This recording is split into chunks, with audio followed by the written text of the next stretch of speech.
આવતીકાલ એટલે 9 ઓગસ્ટ અને રક્ષાબંધન અને આદિવાસી દિવસ। પણ આ આદિવાસી દિવસ એટલે ધામધૂમથી જે આદિવાસી લોકો છે તેને ઉજવતા હોય છે। પણ આ સમયે આદિવાસીના જે લડાયક નેતા, આદિવાસીનો અવાજ ઉઠાવતા એક નેતા આમ આદમી પાર્ટીના ધારાસભ્ય ચૈતર વસાવા તે હાલ જેલવાસ ભોગવી રહ્યા છે અને આદિવાસી સમાજ છે તે જે આદિવાસી દિવસ ઉજવવાનો છે તેને લઈને તેમણે કહ્યું છે, સમાજના લોકોએ કહ્યું છે કે ભલે ચૈતર વસાવા ના હોય પણ અમે ભાજપને દેખાડી દેશું કે ચૈતર વસાવાની ગેરહાજરીમાં પણ આદિવાસી સમાજ છે તે ચૈતર વસાવાની ખોટ ન પડે તે રીતે આદિવાસી દિવસની ઉજવણી કરી શકે છે। ભાજપ જોતી રહી જશે તેવું પણ તેમણે કહ્યું છે, તેની વાત કરવી છે।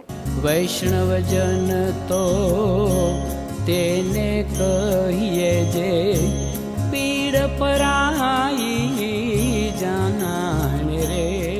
નમસ્કાર, નવજીવન ન્યૂઝ સાથે હું છું અમીષા। જે રીતે આદિવાસી દિવસ હોય અને તે દિવસે આદિવાસીના જ નેતા જે ચૈતર વસાવા છે તે હાલમાં જેલમાં છે અને તેને લઈને જે આદિવાસી દિવસની જે ઉજવણી આવતીકાલે થવાની છે, પણ કેટલાક જે સમર્થકો છે તે કહી રહ્યા છે કે જો આવનારા સમયમાં ભલે આદિવાસીના નેતા જે આદિવાસીનો અવાજ બનનારા ચૈતર વસાવા છે તે જેલમાં હોય પણ ભાજપને કદાચ એવું છે કે જે ચૈતર વસાવાની ગેરહાજરીમાં આદિવાસી સમાજ છે તે આદિવાસી દિવસની ઉજવણી નહીં કરી શકે। તેને લઈને જે આમ આદમી પાર્ટીના નેતા રાજેશ વસાવા છે તેમણે કહ્યું છે કે ભાજપે પોલીસના દમનથી ચૈતર વસાવાને જેલમાં પૂર્યા છે, પણ આદિવાસી દિવસની અંદર જે ઉજવણી કરવાની છે તે ભાજપ પણ જોતી રહી જશે તેવી ઉજવણી કરવાની છે। ચૈતર વસાવા ભલે ન હોય પણ આદિવાસી દિવસની ઉજવણી તો થશે। ત્યારે શું કર્યા છે રાજેશ વસાવા તેમને પણ સાંભળી લો। તમે આગળ જોયું હશે કે 24 તારીખે જે જનસભા આપણી ઉભરાઈ હતી બરાબર, એની કરતાં વધારે પબ્લિક આવવાની છે, એની કરતાં વધારે પબ્લિક આપણે આવશે અને ભાજપવાળા પણ જોતા રહી જશે કે આ ચૈતરભાઈ કોણ છે, આદિવાસી સમાજ શું છે એ અમને આપણે બતાવવું છે અને ગામે ગામથી દરેક લોકોને અમે આહવાન કર્યું છે, આવશે।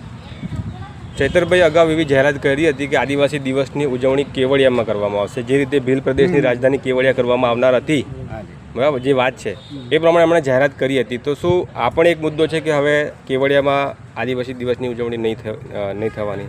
એની કેવડિયામાં કરવાની એમની જાહેરાત સાચી જ હતી, પણ આ પોલીસના દમનને લીધે ને સાહેબ અત્યારે હાજર નથી તો એમના ગળમાં અમે કરીશું અને દરેક આદિવાસી સમાજને બોલાવીશું અમે। આજે એમના તમે કહો છો કે આ દિવસે આદિવાસી મોટી સંખ્યામાં ત્યાં જોડાશે તો ભાજપને એવું થશે કે અમારા ત્યાં અમારા પાર્ટીમાં આટલા બધા આદિવાસી છે તો એમને નીચું પાડવા માટે તમારું કોઈ રણનીતિ ખરી? ના ના, પબ્લિકને આજે બધી ખબર પડી ગઈ છે કે આજે ભાજપ શું કરી રહી છે, એ બધાના દિલમાં છે ચૈતરભાઈ, તો એમાં રણનીતિમાં એવું કશું આવે નહીં ને માત્ર ને માત્ર અમારા ચૈતરભાઈના સમર્થનમાં જ લોકો આવશે, ભાજપને જોતા રહી જશે બધા। ઓકે, આપનું નામ? મારું નામ વસાવા રાજેશભાઈ કાનજીભાઈ, આમ આદમી પાર્ટી। તો આ હતા આમ આદમી પાર્ટીના નેતા રાજેશ વસાવા કે તેમણે કહ્યું છે કે પોલીસના દમનથી જે ભાજપ સરકાર છે તેમણે ચૈતર વસાવાને જેલમાં પૂર્યા છે તેવા પણ ગંભીર આક્ષેપ તેમણે કર્યા છે।